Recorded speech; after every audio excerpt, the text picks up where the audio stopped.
حضرت عائشہ صدیقہ رضی اللہ تعالیٰ عنہ کہتے میں بیٹھی تھی حضور کی بارگاہ میں، دوپہر کا وقت حضور کے کیلولا کا وقت ہوتا تھا، اس وقت صحابہ نہیں آتے تھے، حضور دوپہر کو تھوڑا آرام کرتے تھے۔ کہتے ہیں ایک بوڑھی خاتون ایک دن آ گئی دوپہر کو، اس کے ہاتھ میں چھڑی تھی، لاٹھی پکڑی تھی، اس نے دروازے پہ دستک دی۔ جب میں نے پوچھا کون ہے تو وہ عورت بولی، حضور آرام کر رہے تھے، کہتے ہیں وہ عورت جب بولی نا، اللہ کے محبوب چارپائی پہ اٹھ کے بیٹھ گئے، اس کی آواز کانوں سے ٹکرائی، حضور اٹھ کے بیٹھ گئے۔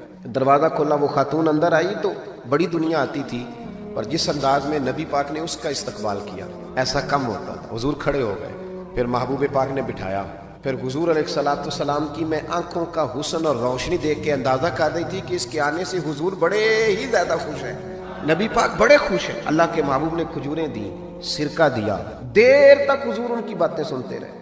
حضرت عائشہ صدیقہ کہتی ہے محب ہو کے محبوب نے، کنز المال میں حدیث موجود ہے، محب ہو کے محبوب نے باتیں سنی۔ دو قسم کے مہمان آتے ہیں نا، ایک مہمان فون کرتا ہے تو بندہ کہتا ہے میں کوئی نہیں گھر، پھر کبھی آنا، اور ایک مہمان ایسا ہوتا ہے جسے بندہ کہتا ہے اتنی بھی جلدی کیا ہے، ذرا ٹھہر جائیے، تھوڑا رک جاؤ، چائے بن رہی ہے۔ قسمیں ہوتی ہیں مہمانوں کی، کچھ مہمانوں سے دل لگا ہوتا ہے، دل کرتا ہے بیٹھے رہے، ذرا تھوڑا اور بیٹھے، یار تو نہ جایا کر، تو بیٹھا رہا کر۔ ہوتے ہیں کچھ لوگ، دیر تک نبی کریم علیہ السلام نے بات سنی، اور کیا بات ہے، جناب عائشہ صدیقہ کہتی ہیں دل حضور کا لگا، میں نے دیکھا تو میں بڑی مطمئن تھی۔ اس خاتون نے کہا کہ اب میں نے جانا ہے، لگ رہا تھا کہ حضور چاہتے ہیں ابھی رکے، لیکن اس نے جب کہا نہ جانا ہے تو حضور نے فرمایا ٹھیک ہے۔ جب وہ جانے لگی تو حضور نے تحائف جمع کیے اور جناب بلال حبشی کو فرمایا ان کے ساتھ جاؤ اور چھوڑ کے آؤ۔ جناب عائشہ صدیقہ رضی اللہ تعالیٰ عنہ فرماتی ہیں، کہتے ہیں وہ خاتون چلی گئی، میرا خیال تھا کہ حضور اب مسجد جائیں گے، جب رات کو آئیں گے نا بعد عشاء تو پھر پوچھوں گی حضور یہ کون تھی، لیکن محبوب تو گئے نہیں، لیٹ گئے۔ میں اٹھ کے قدموں میں بیٹھی تو حضور کی مقدس آنکھیں کھلی ہوئی، میں نے عرض کی حضور یہ کون خاتون تھی، اور میں نے آپ کو تھوڑا انفرادی دلچسپی لیتے دیکھا، حضور کون تھی؟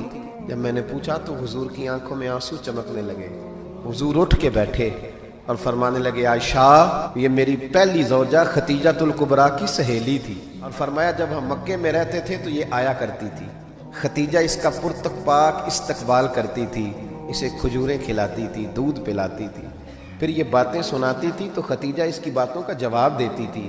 فرمایا آج اس کی آواز کانوں سے ٹکرائی ہے تو ساری یادیں پھر سے تازہ ہو گئی ہیں۔ فرمایا میں نے اس کے ساتھ وہی سلوک کرنا چاہا ہے جو فاطمہ کی اماں کرتی تھی، میں نے وہی عزت دینی چاہیے جو وہ دیتی تھی۔